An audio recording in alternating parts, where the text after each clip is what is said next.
how do you find someone who you feel is appropriate, can relate? And then number two, after having seen someone and you're realizing they're not, competent, what do you do at that point?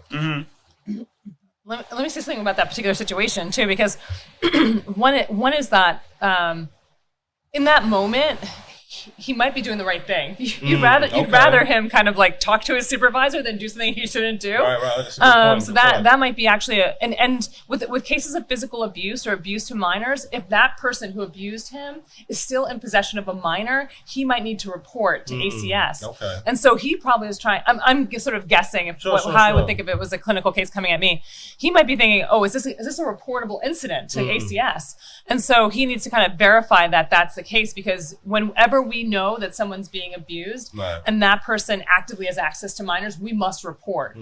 Because now we know something that could be actively putting a minor at harm. I got you. And so typically, though we call that a rupture.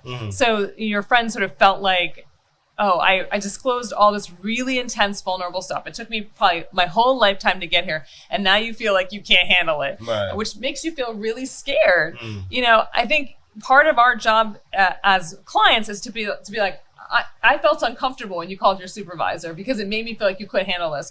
Because what it does is it opens up a conversation with the therapist around, okay, let me tell you why I call my so you can actually have a dialogue and then decide whether this is an incompetence issue or whether it's an issue of like legality or other pieces that were sort of important that he handle appropriately. But I will also say that, one of the things that I find incredibly important is to be able to kind of assess whether somebody is culturally competent and to be able to ask questions like, how many courses did you take in graduate school on cultural competence as a therapist? What percentage of your practice is Black, Latino, Asian? How many of those clients are long-term? If someone raises race in, the issue of race in your sessions, how do you deal with it? How do you think of, as a white therapist, like, you can relate to my experience or not relate? So asking all those questions is really critically important. If someone gets defensive, done. Like if someone's like, well, race shouldn't be an issue. People are people. Get off. Get out of there. But if they can handle the conversation with you, because the whole point is not that they have the same exact experience,